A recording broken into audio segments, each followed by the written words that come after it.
Olá, bem-vindos a mais uma aula do canal Ilan Nigri. Estamos na aula 43 da nossa série, né? Livro de Shemot, Êxodos. Aula passada, então, a gente viu sobre o nome El Shaddai, como aqui no versículo, né? No Passuk. A gente viu que no capítulo 6, a gente está no capítulo 6 de Shemot. No versículo 2 começa o livro, vai dar Ber Elohim el Moshe, vai Omer elav ani Adonai, e falou então Elohim para Moshe e falou, eu sou Adonai, ou seja, o tetragrama. Isso a gente já viu na outra aula sobre isso, não vou voltar. Vairai el Avraham, então ele vai continuar. Eu apareci para Avraham, Vel Yitzhak, Vel Yaakov, para Yitzhak e Yaakov, os patriarcas, Bel Shaddai, ou seja, como El Shaddai. O Shmi Adonai, mas o meu nome, que é o tetragrama, né, o nome de Deus mesmo, Lo Nodat Lahem, eu não me fiz conhecer a eles. Então a gente viu vários explicadores para tentar entender então qual é a diferença do nome El Shaddai para o nome, né, que a gente fala, nome inefável de Deus, que não pode ser pronunciado, né, de Deus, mas sagrado. Como a gente já viu muitas vezes, que o seguinte, que esse nome de Deus, o tetragrama, é o único nome que é um substantivo, enquanto todos os outros é um adjetivo. Então, enquanto todos vêm descrever alguma ação de Deus no mundo, de alguma forma, é claro que não pode descrever o Deus, mas de alguma forma vem tratar como o nome de Deus, de alguma forma. Então, seu nome é mais até sagrado, de acordo com as leis, e por aí vai. Então, a gente vê algumas explicações. Então, de forma geral, a explicação assim, majoritária, que provavelmente essa é a explicação mesmo, é falando sobre a autossuficiência de Deus. Ou seja, que ele é autossuficiente em si mesmo, em vários caracteres, então em vários aspectos, né? Vão ter alguns que vão explicar que Deus ele é autossuficiente em sua própria existência, ou seja, ele não depende de nada para existir, tudo depende dele, ele é a causa primária, o motor que gera tudo, né? Ele ele não depende de nada, tudo depende dele para existir, isso em um aspecto. O outro, autossuficiência em relação à criação, ou seja, ele que criou tudo, ele é o criador, toda a existência depende de Deus, ou seja, não que ele é único em sua própria existência, como tudo que existe depende de Deus e Deus não depende de nada. Ou no terceiro aspecto de autossuficiência em relação aos criados, ou seja, que as criaturas dependem de Deus. Ou seja, Deus é suficiente para aqueles que acreditam em Deus, ou seja, a criatura que confia em Deus, Deus é suficiente para prover tudo que existe para ela, né? Ou tem outros que vão explicar, como o Maharal, que o mundo tem tudo o que precisa. Deus criou tudo o que precisa para existir o que precisa. Então, a autossuficiência na criação de Deus. Então, de algum aspecto, El Shaddai vem dizer sobre a autossuficiência de Deus em vários aspectos, tá? Isso é mais ou menos o que a gente viu. Um pouco diferente disso vai ser a opinião do Ibn Ezra, que vai dizer que Deus ele é Menatzer Takif, ou seja, aquele que prevalece, ele prevalece sobre tudo, mas aparentemente não é a opinião correta a do Ibn Ezra, mas é interessante que, de acordo com acho que a ideia de El Shaddai do Ibn Ezra, que é a primeira versão da Septuaginta, ou seja, quando a Torá foi escrita para o grego, eu acho que vai ser baseado nessa interpretação como El Shaddai, e por isso vai ser traduzido como Todo-Poderoso. O que prevalece? Ele está colocando Menatze, é como se fosse que ele está falando assim, tipo assim, não é que ele é inatingível, ele é maior. Não, ele prevalece no sentido por exemplo, o tipo do Mazal, da sorte que existe no mundo. Então você é criado, tem a natureza que Deus criou, e antigamente eles acreditavam que as influências da natureza vinham dos astros, e Deus é aquele que criou os astros. Então existe uma hierarquia que as coisas vêm de Deus. Mas, por exemplo, Abraham tem um midrash que ele via para as estrelas e via que ele não podia ter filhos, porque pela natureza, pela astrologia, que é o que eles acreditavam na época, ele era incapacitado de ter filhos, e Deus falou, não, mas eu vou mudar seu nome e eu prevaleço.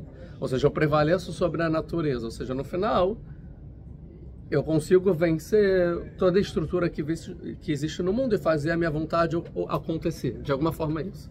É interessante que o Ibn Ezra, no início da explicação, fala assim, esse nome é muito difícil de entender. Então ele já começa falando assim, não sei explicar direito. E ele fala de uma forma muito profunda e difícil mesmo, não é algo tão simples, mas mais ou menos nesse sentido que ele vai dizer. Então por isso que a tradução vai ser Todo-Poderoso desse nome. Então quando fala Deus é Todo-Poderoso, El Shaddai. Porém, não é tradução correta do El Shaddai, que não deveria ser todo poderoso e sim aquele que é autossuficiente, ou um necessário, imperativo, alguma coisa nesse sentido, tá bom? Então essa opinião. E a outra opinião do Ramban, que vai pegar essa ideia do Ibn Ezra e vai explorar um pouco o que é que Deus é aquele Deus que faz milagres de forma oculta. Ou seja, Deus criou a natureza e de acordo com a natureza existem milagres a todos os momentos, mas dentro da natureza. Então por isso que os patriarcas tiveram vidas longas, ganharam as guerras, tiveram descendência, viveram bem. Por quê? Isso de forma natural não deveria acontecer. Mas aconteceu, mas não com milagres revelados, e sim dentro da natureza. Então Deus, dentro da natureza, ele consegue também tem a ideia de prevalecer, ou seja, que a vontade de Deus existe. E porque os patriarcas tiveram esse sucesso dentro do mundo natural? Porque os patriarcas, eles faziam a vontade de Deus. Então o Ramban, Narmanides, ele vai explicar que através então das mitzvot, que Deus falou, se você fizer as mitzvot, vai ser bom. Se vocês não fizerem as mitzvot, vai ser ruim, certo? Se fizer as mitzvot, vai chover. São várias avtachot, várias promessas materiais. Vai ter paz na guerra, o gado vai ser gordo, a mulher não vai abortar. Todas as recompensas das mitzvot naturais são materiais. Isso é um outro assunto, porque são todas materiais. E os castigos também são materiais. Não está falando de nada espiritual ou nada de um mundo vindouro. De forma, pelo menos, revelada e simples, entendendo. Então ele vai falar o seguinte, que você cumprindo as mitzvot, você faz com que os milagres ocultos dentro da natureza ocorram. Então é o que o Ramban vai acontecer. Por isso, então, que os patriarcas, eles cumpriam a vontade de Deus, eram amados por Deus por causa dos seus atos. Por isso, então, de forma natural, eles tiveram uma vida boa. Mas essa forma natural não seria um natural, porque é uma exceção de alguém que vive nesse mundo. Por quê? Porque dentro da natureza, como se fosse que a natureza tem uma alma, assim como o corpo tem uma alma, que a alma está oculta no corpo, e Deus consegue influenciar também a alma da natureza. Então essa é a opinião do Ramban, tá? E em contraponto tem então os patriarcas, então eles me conheceram como El Shaddai, mas você vai me conhecer como Deus, como o tetagrama. O tetagrama então seria o contrário disso, ou seja, que Deus faz milagres, mas sobrenaturais, ou seja, milagres explícitos, revelados, que não seguem as leis da natureza, e não milagres ocultos. E a gente viu no final da aula passada que é a diferença que é o que o Kuzari vai perguntar no livro do Kuzari, vai falar por que para os patriarcas não tiveram milagres revelados, enquanto que para Moshe teve milagres revelados e Moshe chegou num nível maior que os patriarcas. Então será que Moshe era maior que os patriarcas? O Kuzari vai responder que não, que Moshe não era maior do que os patriarcas. Então por que Moshe mereceu algo a mais do que os patriarcas? Por causa da geração. Porque como os patriarcas, eles viviam numa geração que somente eles eram Am Israel, o povo de Israel, e eles confiavam a Deus, então eles não precisavam de milagres revelados para fortificar a sua crença em Deus. E pela própria natureza que se desenvolveu ao mundo, eles estavam junto com Deus e por isso eles eram amados e queridos, então está tudo bem.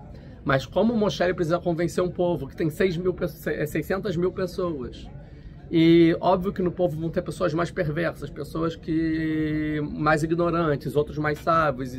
É um povo, não é vários justos como eram os patriarcas, né? Uma família também, é um povo. Então, para o povo precisava então ter milagres revelados. Então, o Kuzari vai introduzir a ideia que o milagre não é um sinal de grandeza, mas de fraqueza, de necessidade.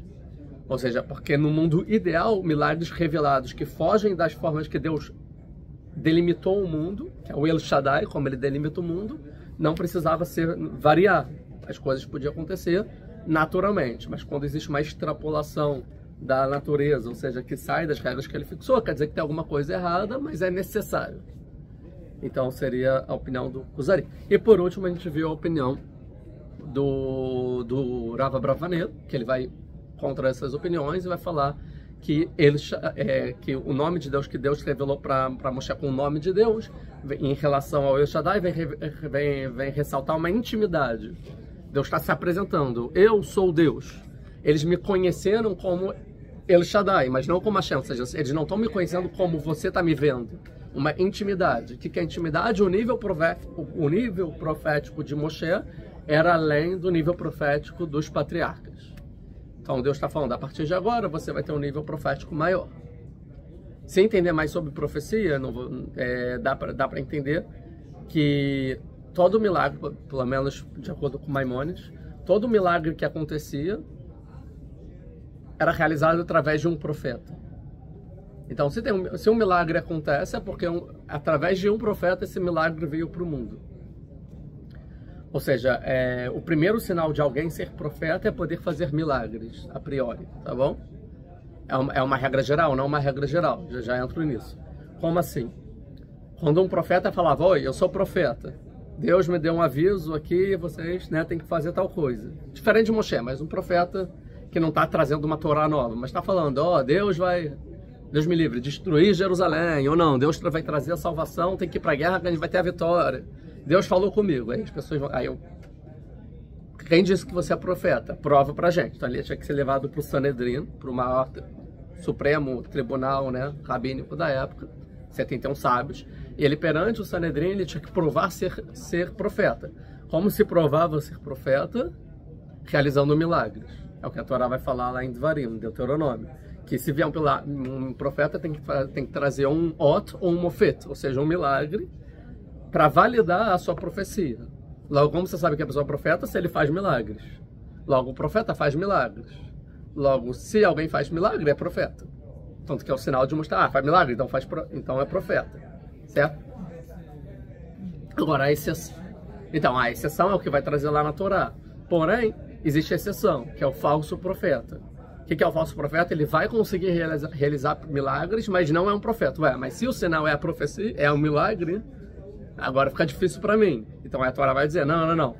Porque se ele ordenar idolatria, ou se ordenar alguma coisa que Moshe não ordenou, principalmente a idolatria, em um Shavuot a gente já discutiu bastante sobre o que pode ordenar, não vou entrar nisso agora, que não temos da aula, mas se ordenar alguma coisa que, principalmente a idolatria que é citada lá, saiba que é um falso profeta, mesmo que faça milagres. Aí a pergunta é, então por que faz milagres?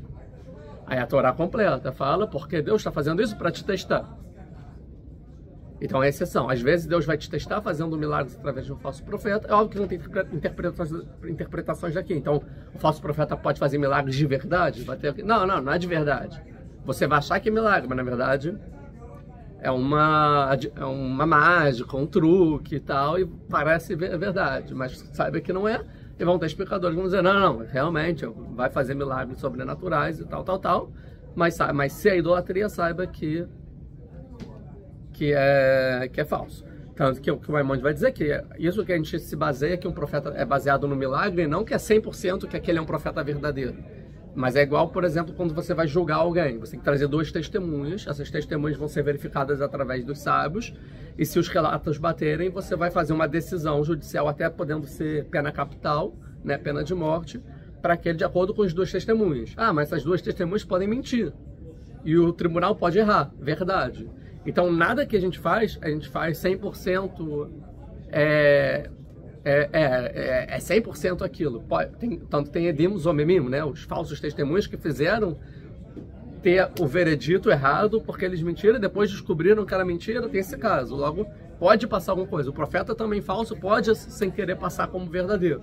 Só que tudo que existe no mundo existe uma incerteza, porque nós somos seres humanos. Então a Torá ela vai contar os melhores métodos possíveis para você conseguir ter algum um balizador de você conseguir julgar e ter uma sociedade equilibrada, e também em relação à profecia, para saber o que você vai acreditar e o que você não vai acreditar. A exceção de tudo vai ser Moshe Rabbeinu. Que Moshe Rabbeinu não vai bastar para entregar a Torá somente fazer milagres, tá? Então o Moshe ele vai ter um nível maior de profecia em relação aos outros profetas. Por quê? Porque ele vai precisar entregar a Torá, isso a gente vai ver mais para frente, tá? Que é uma coisa que nenhum outro profeta faz, entregar leis, entregar a Torá. Todos os profetas vêm fortificar a Torá de Moshe, certo? Os anteriores vêm buscar uma vida melhor, mas não trazer alguma lei. E Moshe, assim vai falar o Maimônides também, os milagres de Moshe serão diferentes dos outros milagres dos outros profetas. Porque em todo milagre tem um período curto que acontece. E é pequeno, só poucas pessoas veem, só poucas pessoas... não é um negócio geral. Óbvio que vão ter algumas perguntas sobre isso, por exemplo, o sol que Yoshua para, mas não vou entrar agora nos detalhes que ela não é sobre isso. E vai falar, mas Moshe é diferente. Porque Moshe, por exemplo, fez o mar cair 40 anos no deserto todos os dias. O Ananei Kavod, ou o Be'er Miriam, né, a água que saía da rocha. Ou seja, eram milagres para o povo inteiro e prolongados. Então, também, da mesma forma que o nível profético de Moshe é diferente, os milagres realizados através de... ou as makot, né, as 10 pragas, ou também os milagres realizados por Moshe vão ser diferentes. A ponto que o Maimônides vai dizer que os milagres de Moshe nem podem ser chamados de milagres, porque é uma outra natureza, é uma outra coisa. Mas por falta de palavra no nosso vocabulário, a gente também chama de milagre. A mesma coisa que ele vai falar sobre profecia. Moshe não é profeta, ele é uma outra coisa, mas a falta de palavra para entender o que Moshe tem, a gente também chama de profeta. Porque ele é um caso excepcional e único que existiu, tanto em relação ao milagre, em relação à profecia. Por quê? Porque os dois estão interconectados. Isso de profeta fazer milagre só é válido para depois de Moshe, né? Para confirmar que ele não está trazendo alguma coisa... Não. Sempre. Adão. Não tem nada mais forte que Adão fez um milagre. Não. O profeta não precisa fazer milagres, tá? O profeta também, ao profetizar, ele não precisa também profetizar alguma coisa que é para o próximo. Ele pode profetizar uma coisa para si. Uma profecia não necessariamente precisa ter uma informação que você precisa entregar a alguém. A profecia em si não é mensagem. A profecia em si é a conexão com Deus. Calma aí. Então, se o profeta ele tem uma missão em relação ao outro, aí ele vai ter que provar para o outro que ele é profeta. Então é uma questão muito mais de prova para o outro, mas não que toca na profecia em si. O profeta ele sabe que ele é profeta. Ele não precisa provar nada para ninguém. A não ser que ele tenha que falar alguma coisa para alguém, ele precisa provar. Então Deus vai entregar um milagre junto. Então faça isso para você provar para o outro. Agora você vai falar, tem uma mensagem para você. Então tá, qual é o seu milagre? Fala, não veio essa parte. Só veio a informação. Não, então não é. Ou pelo menos, pode até ser. Mas eu não tenho não só a obrigação, eu tenho a obrigação de não acreditar. Porque não veio um milagre. Agora, por exemplo, se o profeta ele prova com milagres, e aí tem a discussão, quantas vezes ele tem que fazer milagre para ter a força que ele realmente é um profeta. Porque agora toda vez, sei lá, Ishaiah fez 1 milhão de profecias. Toda vez tinha que trazer milagre? Não. É só para provar que ele é. Uma vez que está provado, não precisa mais de milagres. É só... Tem discussão, é uma vez, 2 vezes, 3 vezes. Até tem a discussão que os sábios falam, não, pediu 4 vezes já é demais. Porque aí, pô... Aí o cara já te provou 4 vezes, tu vai continuar pedindo, aí a falta de confiança no profeta. Aí já chega, né? Então não é sempre. Aí, então... É só para se provar quando você precisa entregar para o outro. Agora, se ele vem sem milagre, quer dizer, então Deus não te mandou falar comigo, porque senão o milagre viria junto. Então, antigamente, eles não precisavam provar nada para ninguém. Né? Não existia nenhum profeta que precisava trazer uma mensagem para alguém. Por exemplo, Adão não precisava provar nada para ninguém. Abraham também não. A partir do momento que a gente tem uma narrativa que a Torá está narrando que ele era profeta, ele está entregando automaticamente a mensagem. Você entendeu? Se a gente considera Adão profeta, vamos dizer que ele só refletiu na vida dele, que ele recebeu uma mensagem e não precisava passar para ninguém. Sim. De onde a gente considera que ele é um profeta? Por causa da Torá. Mas quando a Torá fala de Adão, ele não está trazendo o profeta Adão trazendo sua profecia, mas sim o profeta Moshe escrevendo sobre a profecia de Adão. Então, quando eu estou acreditando em Adão, é por causa de Moshe, não por causa do Adão. Eu não tenho contato com Adão nem com a profecia dele, e o Adão não me contou. Moshe que me contou através de... eu tive uma profecia que Adão tal. Quem tem que acreditar? Tem que acreditar no Moshe. Então, toda a Torá, o Pentateuco, o Chumash, os 5 primeiros livros, é o livro de Moshe. Então, eu tenho que acreditar no Moshe. Se eu acredito no Moshe, eu tenho que acreditar em todo o Pentateuco, que é a profecia de Moshe. E não no Avraham, no Adão ou em qualquer outro. É só em Moshe. Agora, se eu quiser acreditar em Yoshua, eu preciso acreditar em Yoshua, porque já é depois de Moshe. Tá? Aí é um pouco diferente. Então... Então, vamos ver aqui a opinião do Malbim.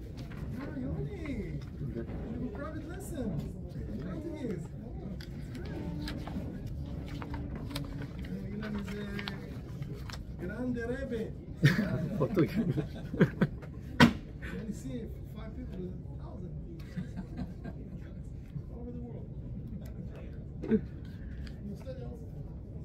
Vamos ver. Então, o Malbim, ele eu acho que é a melhor explicação sobre o El Shaddai. Ele vai meio que pegar todas as explicações juntas. O quê? $1. Então, ele fala o seguinte.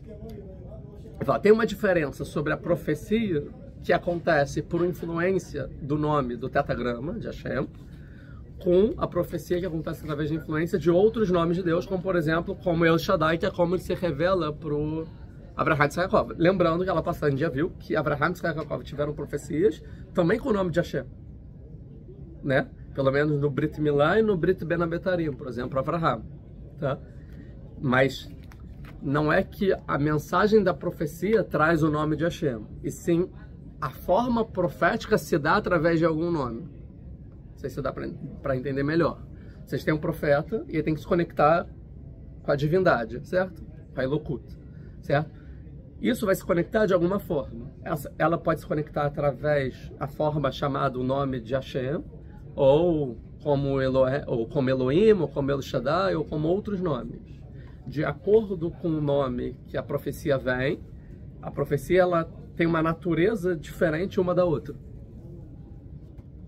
Então, por exemplo, é o que vai ser discutido. Uma profecia que vai vir como o nome de Elohim, que muitos vão dizer que tem a ver com a severidade e justiça. Então, existe uma experiência como se fosse de justiça, né? Ou se vier como Adonai, existe o Senhor, né? E o servo. Como se vier como, sei lá, um nome de piedade Ela, então é uma benevolência, certo? E se vem com o nome de Deus, aí é outra profecia superior, porque é uma influência superior na profecia. Então, ele vai falar o seguinte: quando os outros nomes tem a ver com o governo de Deus em relação à natureza que ele criou, as formas, as leis físicas que Deus criou. Então, todos os nomes têm a ver com a ação de Deus. Com a ação de Deus, a criação do mundo. Então, todos os nomes se relacionam a algum aspecto do mundo que Deus criou. E é o que a gente está falando, que El Shaddai tem a ver com a natureza, por exemplo, o Rambam, né? Então, quando todas as profecias têm a ver com alguma coisa, então, de acordo com a natureza. Então, quando, por exemplo, Deus ele vai falar com Abraham no Brit Milá, tem uma profecia que ele vai ter descendência, que a descendência dele vai herdar Eretz Israel, a terra de Israel, e ele vai ter muitos filhos, né? Ou que ele vai ser pai de muitas nações. Isso é através da natureza. Naturalmente vão ter guerras e não sei o que lá, vocês vão conquistar e vocês vão herdar essa terra. E naturalmente você vai ter filhos e não tem coisas sobrenaturais. Então, através da natureza, a profecia vai acontecer.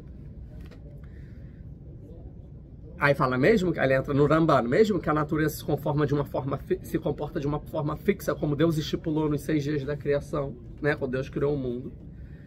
Como se chama na Kabbalah essa forma fixa que Deus ele estipulou? São os Zofanim, do Massim Merkavah, quando ou Ishayal, ou Ezequiel, é isso. Eles profetizam sobre a carruagem e tal. Vão ter vários anjos, né? Então tem os Zofanim, né? Tem às vezes os Serafim, Hayot HaKodesh, Aquecer, o trono, o homem que está sobre o trono, né? Tem toda uma hierarquia. E embaixo são os Zofanim. Como se traduz Zofanim em português? O que é um Ofan? Ofanim é o plural de Ofan. O que é Ofan em hebraico, na Bíblia? Roda. Ofanim é rodas. Tá? Então, as rodas é a natureza que Deus criou. São as leis naturais. Porque o mundo natural, já falei isso várias vezes, é redondo, é um ciclo. Tudo funciona em ciclos, tudo é redondo na natureza. Já falei que não existe 90 graus na natureza, tudo é redondo. Porque a natureza não tem nenhuma novidade sobre o Sol. É o ciclo do Sol, o ciclo da água, o ciclo do carbono, o ciclo de tudo, o ciclo da Terra, o ciclo dos astros. A natureza funciona em ciclos. Os Zofanim é roda, é como o mundo roda. Né? Então são os Zofanim. Então, o que é o Zofanim? É a supervisão, a esgarra que Deus tem sobre a natureza que ele criou. Então, ele fala mesmo então que o mundo ele tem as leis dele, né? São Zofanim. Deus ele está supervisionando como a natureza vai ocorrendo, né? Então, existe uma supervisão divina. Eu sei muito a ver que eu dei uma aula sobre o criacionismo e evolucionismo, né? Que mesmo para quem aceita as evidências da evolução da espécie humana, embora as mutações elas acontecem de forma aleatória, né, de acordo com o provado pela ciência, a aleatoriedade é uma lei física que Deus criou no mundo. E ainda é aleatória essa lei física, a princípio, né?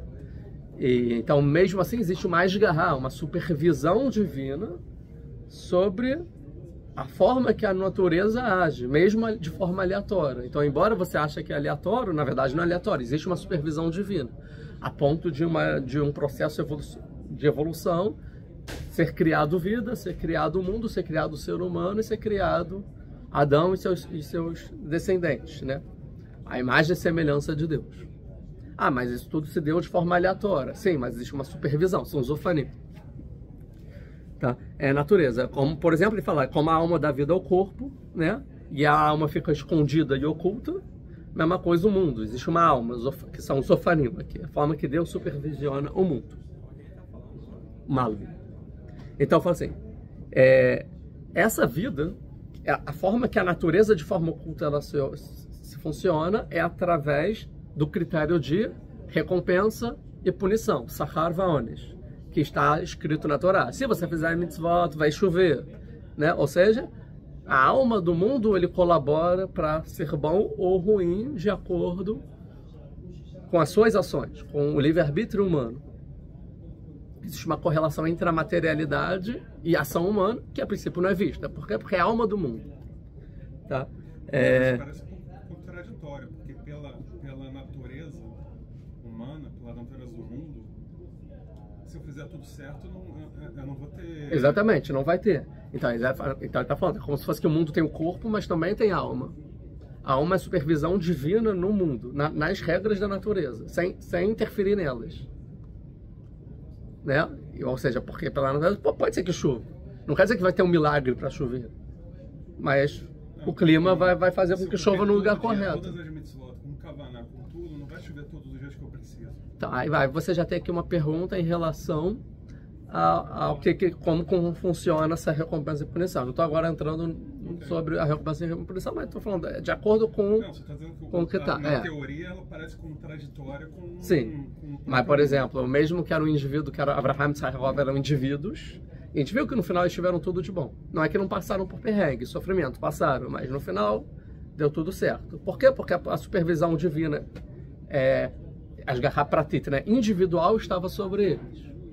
Então é como você vai se conectar com Deus através dos seus atos. Quanto mais, assim é pelo menos a opinião do Maimonides, quanto mais tzadik, quanto mais justo, quanto mais correto você for nos seus atos, mais você consegue se conectar à influência divina no mundo. Então mais a natureza a abundância vai vir para a sua vida de alguma forma.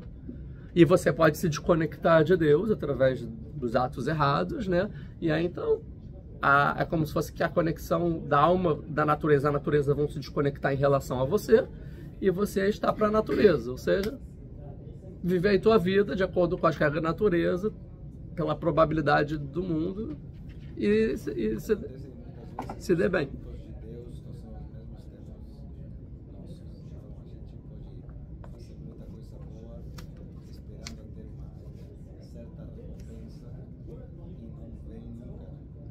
Sim, não, barulho. Agora, mais um ponto aqui em relação à sua pergunta, é interessante também notar que todas as recompensas que estão descritas na Torá de forma material estão dadas no coletivo e são bênçãos nacionais e não individuais.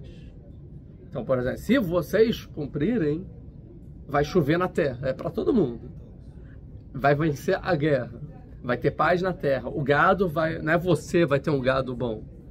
Os gados vão ter frutos. As mulheres não vão abortar. Então, a princípio, as recompensas aqui, se a gente for pelo literal, pelo menos na Torá que está falando por um povo, está falando da nação como um todo e não como um indivíduo. Diferente de Abraham e Jacó, que eram somente indivíduos, então aconteceu para eles como indivíduos. Sobre isso, tem que se aprofundar. Não é o tema de agora, tá bom? Então, o critério para a natureza é recompensa e punição, certo?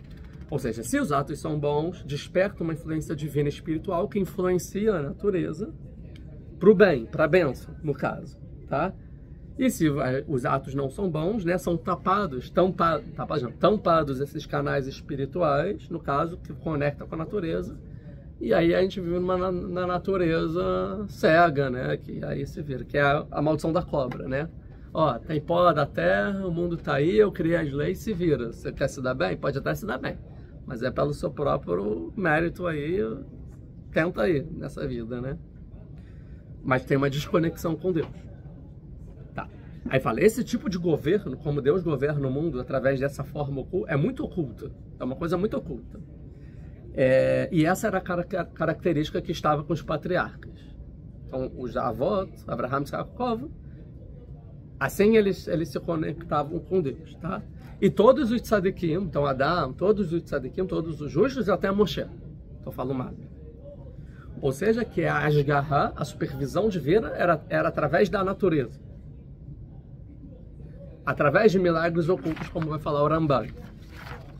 Agora, o governo de Deus através do nome de Deus, que é agora como Deus está se revelando para Moshe, é diferente.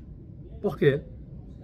Porque as profecias que os profetas tinham sem ser Moshe, que é através dos outros nomes, como a gente falou, ele vem através da força imaginativa. Ou seja, através de visões e metáforas. Eu vi uma coisa e essa visão significa alguma outra coisa, que é a mensagem, que é uma forma indireta de entender a mensagem de Deus. Deus ele traz uma metáfora, uma anedota, né, uma visão, e tem que ter uma interpretação dessa visão para você entender o que Deus está falando com você. Então Deus não está se comunicando diretamente com você.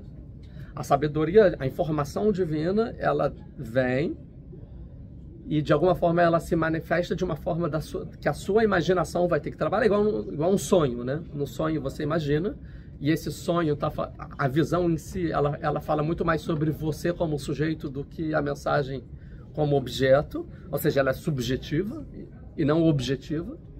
Então, por exemplo, se o profeta ele é um pastor, ele vai ver uma ovelha, estava no campo, e aí, não sei o que lá, havia uma árvore, né? E a chuva, não sei o que lá, e através disso ele vai ter que entender o que Deus quer falar. Ou então, se o profeta ele é uma pessoa da realeza, que mora em Jerusalém, lá, aí ele estava no palácio do rei, e aí eu vi soldados, não sei o que lá. Então tem muito mais a ver com quem sonha, quem profetiza, do que a mensagem. Mas através do seu arcabouço imaginativo, de acordo com como você vive a sua vida, foi bonito, né? Você consegue interpretar a mensagem que Deus quer te trazer. É profecia. Isso é profecia. Então, através da força imaginativa. Porque a força imaginativa é quem conecta a profecia ao cérebro do profeta. Então, é feito por um meio de campo. E essa força imaginativa a gente vai chamar de anjo. Ou lente, né? Que toda profecia é através de um anjo intermediador entre o profeta e Deus. Como, por exemplo, Abraham, que viu um Malach Hashem, né? Um anjo de Deus. E Deus falou. O anjo é o anjo. O anjo é a força da imaginação. Ou a lente, que a gente fala, Moshe era uma lente límpida, profecia que iluminava. Todos os profetas tinham lentes, então via meio embaçado. Que é isso? É a imaginação, porque a imaginação ela não é clara. A imaginação ela é turva, subjetiva, ela não dá para entender direito, é meio enigmática. Então não dá para ter clareza naquilo que você está vendo, tá? Então, isso é todos os profetas. Já a profecia com o nome de Deus, que aqui Moshe alcança, né? É um nível que é fora do mundo material. Não é uma profecia que está conectado com a matéria. Logo, não está conectado também com a sua imaginação, que a sua imaginação é baseada na sua experiência do mundo. É que você vê o mundo através dos seus 5 sentidos, através da matéria. E aí você imagina, você não consegue imaginar coisas que você nunca vivenciou. Então tem a ver com o mundo material, mas o nome de Deus não é Deus na natureza. É sobrenatural, então é uma profecia que está além da natureza que Deus criou. Uma coisa muito além. Logo, não tem a ver com a imaginação também. ele é desprendido de qualquer figura ou alegoria material. Então não tem visão, não tem imagem, não tem nada, certo? A inspiração profética recai diretamente na faculdade racional do profeta, ou seja, de Moshe, sem intermediário da força imaginativa, porque a imaginação vem da materialidade. Ou seja, enquanto os profetas eles veem, Moshe compreende. A profecia de Moshe é diretamente no intelecto de Moshe, na racionalidade de Moshe. E Moshe entende a mensagem. Falou Deus para Moshe: diga isso ao povo. A mensagem é clara. Os outros profetas, assim disse Deus. Existia uma árvore que balançava, tinham 3 pétalas e não sei o que lá, e veio uma ave grande. Totalmente diferente. E aí é o versículo claro que fala: eu apareci para Avraham e Yitzhak. Aparecia uma aparência, uma visão material, certo? Dentro da profecia. Para Avraham e Yitzhak, tal. Mas o nome de Deus, Lo Nodati Lahem, eu não me fiz conhecer. Conhecimento não é visão, conhecimento é intelecto. Ou seja, eles não me entenderam, porque não foi através do nome de Deus, fora da natureza. Então é isso, desprendido. Então essa é a diferença do Moshe para todos os profetas. Porque o profeta, no caso com o nome de Deus de Moshe, ele é como se fosse uma inteligência separada. O que é uma inteligência separada? Um anjo, que não tem matéria. É somente um intelecto sem matéria que vem de Deus. Só voltando um pouquinho, então. Calma, deixa eu terminar aqui, tá? Como uma alma sem corpo.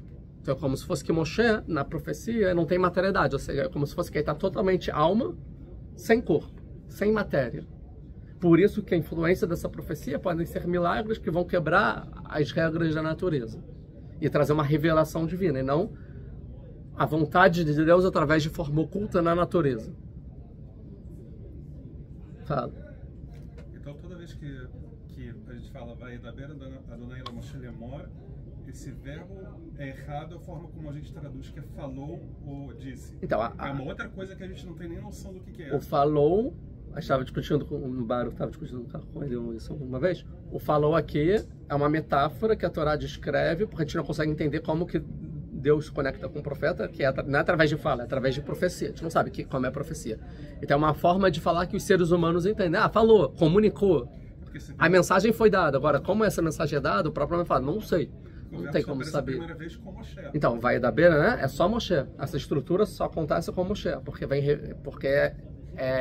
falou no sentido como se fosse que você vê um amigo. Ou seja, é uma compreensão direta, sem metáfora, sem visão, sem matéria. É somente compreensão. É como se você estivesse no Matrix, né? Se fosse no Matrix, fizesse o input no cérebro, e agora você aprendeu tal coisa, agora você recebeu agora você recebeu a mensagem tal. Isso vai na beira. Isso. A gente usa como um verbo errado, né?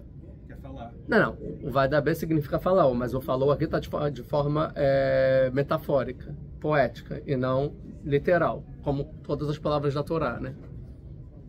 E a gente já explicou, o vai da beira não é que ele só falou o que está escrito na Torá, ele explicou todo o assunto para Moshe, mas pode falar lemor, mas comunica só isso para eles, porque só isso eles vão entender. E a comunicação das mitzvot, então, que é os preceitos da Torá, que vão ter 70 vezes Vadaber Adonai Moshe Lemor na Torá, nenhum momento é uma metáfora, nenhum momento é uma visão. Por exemplo, a mitzvah de Tefilin, existia uma vaca andando no pasto, aí você tem que entender, é fazer... Não, põe a Tefilin. É claro, entendeu? A mensagem. Nenhum outro profeta vai te trazer uma mensagem clara em nenhuma circunstância, em todos os profetas. Então é diferente. E essa é a capacidade que o Moshe vai ter para receber a Torá. Que eu estou falando de Torá? As mitzvot. Porque as mitzvot são objetivas e não subjetivas. São ações claras que você tem que realizar no mundo. E não tem a ver com o sujeito. Então não vai ter nenhuma interferência do sujeito Moshe da forma que a Torá vai ser revelada no mundo. Por isso que a Torá só vai ser revelada através de Moshe, porque se fosse contra o profeta, ia ter a subjetividade do profeta nas mitzvot. As mitzvot iam ser da forma que um profeta se comporta em alguma instância. Isso Deus não queria. Então só Moshe vai ser aquele digno e propício e único na história para receber as mitzvot.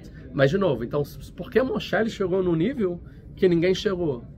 Não necessariamente 100% por causa do mérito de Moshe, mas pela necessidade de acontecer uma vez na história, como se fosse que Deus ajudou Moshe a chegar num nível pelo povo, pela situação e pelo momento que ele viveu. Né? Eu acho que o Rav já falou várias vezes, né? Eu não lembro exatamente a expressão, que pessoas grandes vivem em épocas grandes, né? Uma coisa assim. Né? Pessoas grandes vivem em épocas grandes. Quando tem épocas grandes que acontecer coisas, vão ter pessoas grandes. Ah, quer dizer que se ela vivesse em outra época, você ia ser uma pessoa grande? Não. Você é uma pessoa medíocre, porque é uma época medíocre. Tem épocas que não tem muitas coisas para acontecer, mas nas épocas que coisas acontecem, as pessoas lá vão estar... também uma asgarra, uma supervisão divina de não, essa pessoa vai estar lá e vai conseguir o que nem que aconteceu. Por quê? Porque é uma época grande, né, de alguma forma. Então essa é a opinião do Malbim, tá bom? Agora só vamos... A gente tem 40 minutos. O Rav Madano vai falar um negócio interessante. Quando Deus ele aparece então com o nome dele mesmo para Avraham, tá? Depois de Yitzhak e Yaakov, tem dois momentos. Um é no Brit Ben Abetarim, ou seja, qual é a profecia? Que ele faz as partes, que seria o pacto que ele faz com Abraão. Desculpa.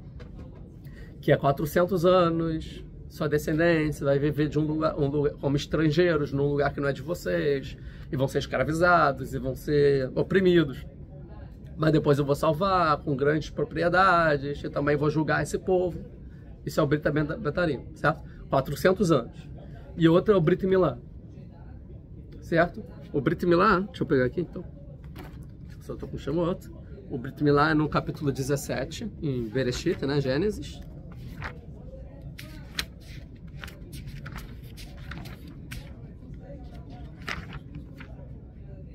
Um segundo, vamos achar.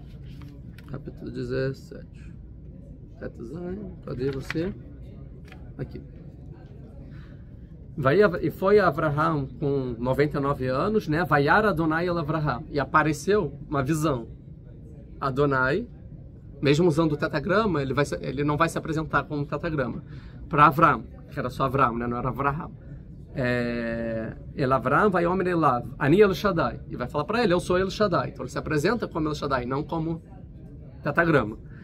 E Taler Lefanai Vietamim. Ande perante mim e seja íntegro. O que isso quer dizer? Seja íntegro, que as coisas da profecia vão acontecer de forma natural, ou seja, haja de forma correta. A gente está falando das garra pratita aqui, da supervisão individual, né, para Abraham.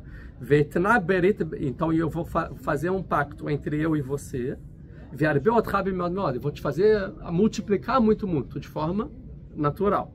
Vai Paulo Avraham al Panav, vai dar Beritoy Elohim Lemor, Ani, Ne, Beriti, Itcha, Veiti, Leava, Mongoy. Então a primeira coisa, você vai ser um pai de muitos povos. Eu sou só de forma natural.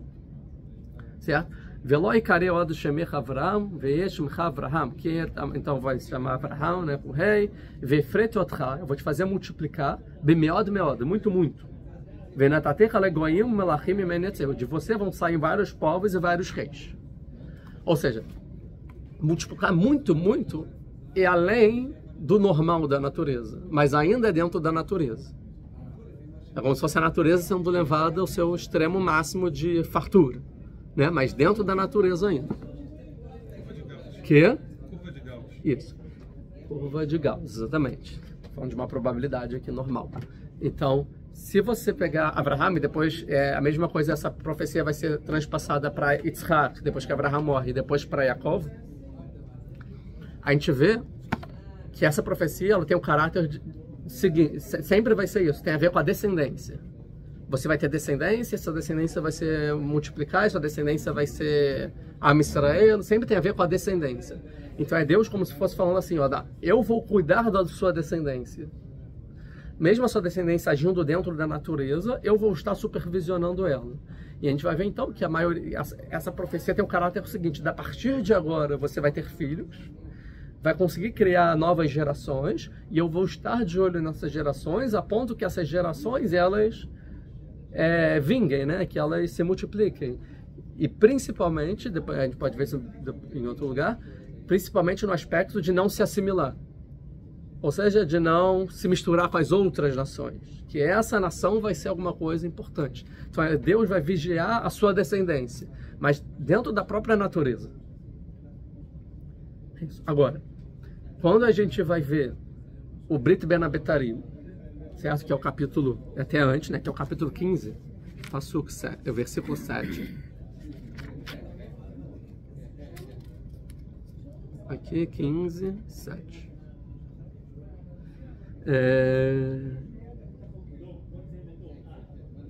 Um segundo. Aqui. Vaiomer Elav, Ani Adonai. E falou para ele, eu sou, aí o tetragrama aqui. Asher Otzeticha Meur Kasdim, que eu te tirei de Ur Kasdim, né, dos lugares onde você estava. Latet Lechai Teretz Azot Lelistá, para te dar essa terra como herança.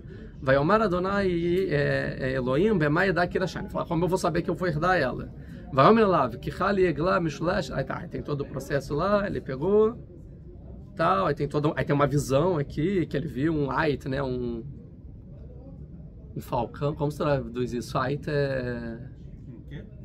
Ait, Ein, Yud, Tet é uma ave. Qual é a ave? É um... Águia, falcão... É, alguma coisa no sentido. Alapgarim, que tentava pegar, isso tudo é uma profecia, né? E o sol, e veio... Não é corvo, né? E veio uma escuridão muito grande, ou seja, tudo ele está tendo uma profecia aqui, claramente falando. Agora, Vaiomer Avraham. Então Deus falou para Avraham ainda, né? Yodei Atedá que Geri Yezarachá Beretz Lolahem. Saiba que você vai ter uma descendência de uma terra que não é sua, Ve'avdum Vinu Otam, escravizarão e afligirão ele, Ve'arba Meot Shaná, 400 anos. Ve'gam et Agoi Asher Avdu da Monohi, também o povo que escravizar vocês eu vou julgar. Ve'acharei Chenet Suberechus Gadol, depois disso vocês vão sair com muita propriedade. Ve'atat Avoi Lavotecha Beshalom, então agora você vai morrer em paz, ter cabelo, você vai ser enterrado com uma boa velhice, ou seja, vai ter tudo bem. E a quarta geração vai voltar, porque ainda não vai ter sido pago a punição dos Emorim, né? Ainda não vai estar na época, tal. Aqui então é interessante que o que também está falando a princípio de uma forma natural, embora aqui ele já se apresenta como tetragrama. Porque ele se apresenta aqui como tetragrama e lá como El Shaddai? Porque essa profecia vai ser concretizada com o tetragrama, que é o que Deus está falando para Moshe aqui. Certo? Porque como que isso vai acontecer? Que Deus vai salvar e tal, através dos milagres revelados. Então por isso que Deus vai se revelar com o tetragrama e não como El Shaddai. Mas isso não quer dizer que a profecia que Avraham teve era com a influência do tetragrama, mas sim com a influência do El Shaddai. Porque aqui não é citado milagres revelados. E sim, vai ser escravizado, depois vão se salvar de forma histórica, falando. Mas na verdade não. Tá? Mas é interessante então que qual é a diferença das duas profecias do Brit Milá com o Brit Ben Abetarim? No Brit Milá, a partir de então. Ou seja, a partir de então, eu vou estar com o povo de Israel e eu vou ajudar a sua descendência a ser um povo grande, não se assimilar e tal. E está na terra de Israel. O outro, que é uma visão, que tem uma metáfora ainda maior, é daqui a 400 anos. O que isso quer dizer? Que é uma visão a longo prazo. Por isso está dizendo Marot Laila, que era uma visão da noite. Como vai dizer, a gente já falou isso na aula passada, que todos os profetas viam uma visão durante a noite. O que é uma visão durante a noite? O que significa literalmente uma visão durante a noite? Não literalmente a mensagem. É uma coisa muito enigmática, é uma visão de noite. É uma coisa muito longínqua. Ou seja, quanto mais longe a profecia é, mais obscura ela é. Então a gente vai ver que o Brit Ben Abetarim ele é muito mais obscuro do que o Brit Milá. Porque o Brit Ben Abetarim é daqui a 400 anos, então nem deu para entender exatamente como é. Então isso que ele vai falar. Então, não é isso que ele vai falar, não. Então isso o Rav Madam vai falar. Então, o que ele fala? Quando Deus se revela com El Shaddai, ele demonstra a continuidade do pacto em relação à santidade e à descendência dos patriarcas, né, os descendentes. Ou seja, que a presença divina estará sobre a família dos patriarcas que não vão se assimilar entre os Kenanim, entre os Kenanims. Mas quando o nome de Deus é revelado aos patriarcas, que aqui é no Brit Ben Abetarim, e também em outro caso aqui é na Sulam, ou seja, na escada que Yaakov vê, também é com o nome de Deus, ambos é um Halom Laila. Ou seja, tem o nome de Deus, mas é uma visão durante a noite. Ou seja, que é uma visão longínqua, que não é agora essa mensagem. Essa mensagem é para daqui muito tempo. No caso do Brit Abetarim, ele diz 400 anos. E a escada de Yaakov, quando que é essa mensagem? O que Yaakov vê, com os anjos subindo e descendo e tal. É sobre o que ele está profetizando? É algo ainda mais longe. Que ele está falando aqui da destruição dos 4 reis, incluindo o rei de Edom. Ou seja, que a gente nem chegou nessa profecia. É de Mashiach. Ou seja, é numa visão de noite. Não é agora. Uma é daqui a 400 anos e Yaakov daqui 3.000 anos, 4.000 anos. Muito mais. Diferente do Brit Milá, que não é, da partir de agora, eu vou proteger esse povo. Tá? Depois de 400 anos. E agora para Moshe ele fala, Ani Hashem, eu sou Deus, eu sou o tetragrama, ou seja, eu estou presente, porque é agora o que eu vou fazer. Diferente quando então Deus se revelou. Aí qual é a moral? Quando Deus ele se revelou com El Shaddai para Abraham, quer dizer que é da partir de agora, mas através da natureza.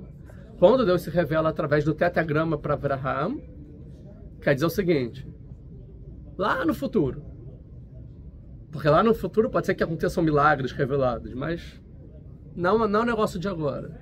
Mas quando Deus se revela para Moshe com o nome de Deus, é um nível superior, tipo, é agora. Agora você vai ver o que ninguém viu. Ou seja, agora vai ser de forma revelada e eu vou concretizar aquilo que os antepassados receberam. Que é o que o Urash vai dizer aqui, que é El Shaddai, eu sou aquele que prometo, mas não cumpro.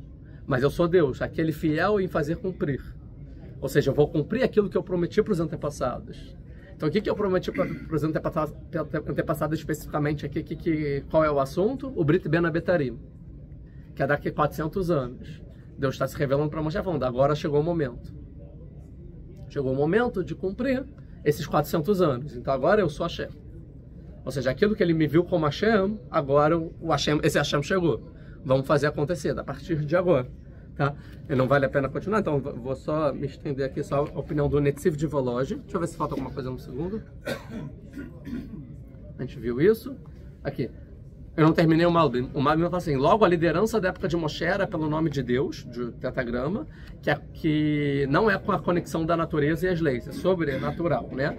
Pois no deserto eles viviam com milagres grandiosos e contínuos, que eram milagres da espécie, do tipo da criação do mundo, ou seja, coisas que nunca aconteceram, que eram criadas, né? Assim, do nada, além das leis da natureza. E também é uma resposta para que Moshe tinha falado para Deus, lá Mareotale Amazé, por que você fez mal para esse povo, que é o que Moshe argumentou. Ele falou, porque agora, isso é importante, porque Moshe estava na dúvida. Desde que eu vim, só piorou, que o faraó aumentou, agora não dá a palha para fazer os tijolos, o povo está sofrendo. Por que você... Aí Moshe vai falar para Deus, por que você fez mal a esse povo? Então, o que Moshe está falando? Não serviu para nada, só piorou. Não tinha que melhorar, pelo menos? Então, explicação, pois a salvação veio por meio de milagres escondidos, dentro da natureza. Ah, não, desculpa. Volta. Então, o Mavi está falando o seguinte, porque quando a salvação ela vem como El Shaddai, ou seja, dentro da natureza, de forma oculta, ela vem de forma gradual. Ela começa e não para, é um processo que não para. Começa e vai aumentando, aumentando, aumentando, até vir a salvação. Mas é oculto. Né? Quem são aqueles que vão ter olhos para ver os milagres acontecendo de forma oculta? Mas ela começa. Mesmo que você não está vendo, certo? Mas não tem retrocesso, de acordo com o Mário. E o Moshe viu retrocesso. Piorou. Então não veio a salvação. E aí Moshe vai falar com Deus. Só piorou, porque assim me trouxe, certo? Mas o que Deus está respondendo, mas é diferente a salvação milagrosa, miraculosa, né? Transcendental, que foge às leis da natureza. É o contrário. A salvação precisa vir quando aumenta o exílio e a escravidão.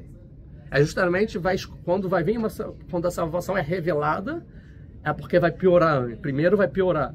Primeiro você vai chegar na pior escuridão possível. Quem fala é como um parto, as dores do parto. Né? Que vai vir as dores, as contrações, vai vir o parto, até vai sair a luz, né? A gente fala em português, vai dar a luz, né?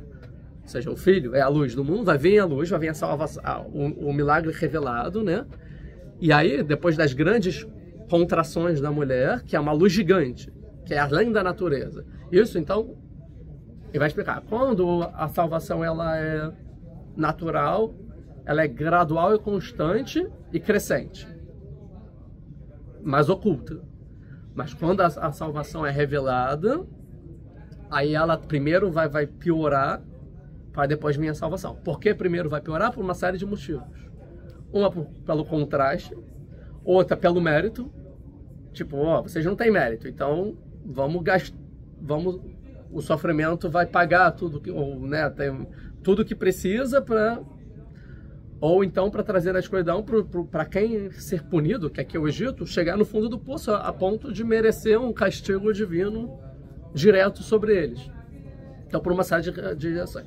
Que é a ideia dos sábios que estão vendo, né, o nascer do sol e fala salvação, né, vai vir, como os sábios falam, Kimá, de pouco em pouco, certo? Como o nascer do sol. O que é de pouco em pouco? Sem milagres revelados. Ocultamente. Contínuo, como o nascer do sol. Mas embora você não está vendo o que está acontecendo, uma hora vai vir um sol e você, aí você lembra tudo, né? Ou então, como a gente fala a música, né? Bechá Shemelech HaMashiach, quando no momento que o rei Mashiach vier, né? Ele vai falar a nova Imanô, ele vai subir no telhado do Beit HaMikdash, né? E vai falar, humildes, vejam a luz. O que é? Como assim? Já chegou? Vamos ver a luz. Já chegou. Ninguém está vendo? Então, quando ele vier, ninguém vai estar vendo. Então, ele vai chamar os humildes, porque só consegue ver quem é humilde. Quem não é humilde não vai conseguir ver a luz. Vejam a luz, porque é oculta, né? Está oculta. Então, essa aqui é a época messiânica, mas não a época de Moshe. A época de Moshe não era oculta, era revelada. Então, vai piorar pra caramba, para depois vir a grande salvação, que é o que Deus vai falar. Da partir de agora vai começar. Da partir de agora, todos vão ver, né? E aí volta aquela pergunta. Então, qual era a geração? Qual vai ser a maior geração? Da época messiânica ou da época de Moshe? A que vai merecer milagres ocultos ou que não vai merecer milagres ocultos, como a gente está no meio do milagre aqui nessa guerra, por exemplo, né? Que as pessoas não conseguem ver os milagres, a supervisão divina. Historicamente, a gente piorou muito antes do Holocausto. É verdade. Aí depois criou a Medinat Israel. Sim. E essa é a salvação primeiro. Agora a gente está numa salvação gradual. Você quer dividir em salvações. Bom, falando, primeiro que isso é uma teoria do Malbim, tá? Isso é o que o Malbim diz. Agora, tem que estudar os outros comentários sobre esse assunto. Estou trazendo do Malbim. Eu não pensei muito exatamente para conectar historicamente. Tem o Holocausto, que realmente... Depois do Holocausto... Mas também, no Holocausto não teve uma salvação revelada também, miraculosa. Foi também através da própria natureza. Mas foi uma escuridão muito grande. Quer dizer, não, mais ou menos, né? Então, tem que pensar, tá? Para terminar aqui, o Netziv de Volozhin, ele vai explicar exatamente o que é o El Shaddai. El Shaddai vem indicar, é um nome que tem a ver que é o objetivo da criação. O objetivo da criação é preencher o mundo com a honra divina. O que é com a honra divina? É a presença de Deus. É o conhecimento de Deus, é o entendimento sobre Deus.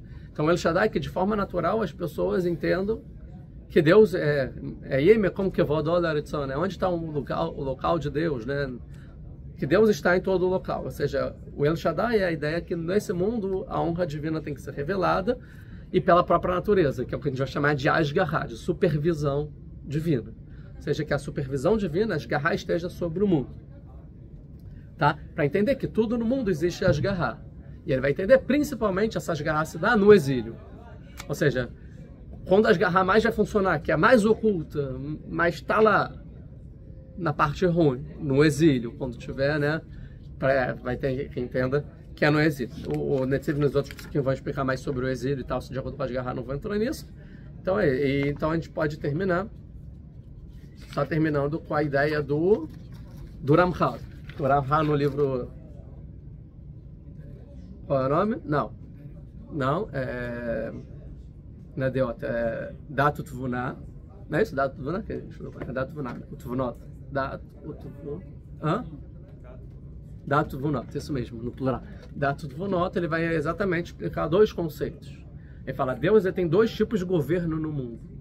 Um é através da recompensa e punição, que é através do mérito, através da meritocracia do ser humano, através das suas ações. Se você fizer bem, vai ser bom. Se você fizer mal, vai ser ruim. E outra, através do governo pela sua própria unicidade. É a unicidade divina. o governo da unicidade divina não tem a ver com as ações humanas. E tem a ver somente pelo próprio nome de Deus. É isso que ele vai explicar. E tem esses dois governos. E a Torá, ela está relacionada ao livre-arbítrio, a recompensa e punição. Se você cumprir as mitzvah tem a ver com... É o governo de Deus através da recompensa e punição. E o Ramchal vai dizer, então, que Deus pode governar das duas formas. Tem vezes que ele governa através da recompensa e da punição, mas tem vezes que ele não governa através da recompensa e punição, e sim pela sua própria unicidade. Que o mundo vem revelar a unicidade divina. E a unicidade divina pode se revelar tanto através do bem quanto do mal. E não tem a ver com mérito e não tem a ver com prática. Né? Não tem a ver com o livre-arbítrio. O livre-arbítrio não tem a ver. O livre-arbítrio tem a ver quando o governo de Deus é através de recompensa e punição. Mas, às vezes, a unicidade de Deus tem que se fazer revelada, e aí Deus vai se governar pela sua própria unicidade. E é exatamente isso que está acontecendo. Ele está falando, Abraham, Yitzhak, Yaakov. Deus governava o mundo através da recompensa e punição. Eles eram tzadikim, aconteceu coisas boas para eles. Tá? Mas saiba que agora que você pergunta por que você está fazendo mal a esse povo, entenda, porque agora não é através da recompensa e punição. Mas eu vou salvar o mundo através da minha própria unicidade. Todos saberão que eu sou Deus. E então, por isso que agora é o nome de Deus, e Deus vai se revelar no mundo através das pragas. A gente vai ver daqui a pouco, né? Daqui a alguns capítulos começam as pragas, que aí Deus vai se realmente interferir no mundo com milagres revelados, que não tem a ver, mas o povo merecia, não tem nada a ver com o assunto. É isso que Deus está falando. Não tem a ver com merecimento, não tem a ver com ser tzadik ou rachá. Tem a ver que agora as coisas vão ter que acontecer. Por quê? Porque a minha unicidade tem que ser revelada. E não tem a ver com se alguém é bom ou se alguém é mal. Tem a ver com o que eu quero e a minha vontade, que vai prevalecer sobre tudo. É isso. Quem está até agora, curta, compartilha, comenta, manda o vídeo para alguém, assina no canal. Até a aula que vem, se Deus quiser. E que Deus ajude aí a esgarrar, ou de forma oculta, ou de forma revelada, para que a gente consiga prosperar sobre os nossos inimigos.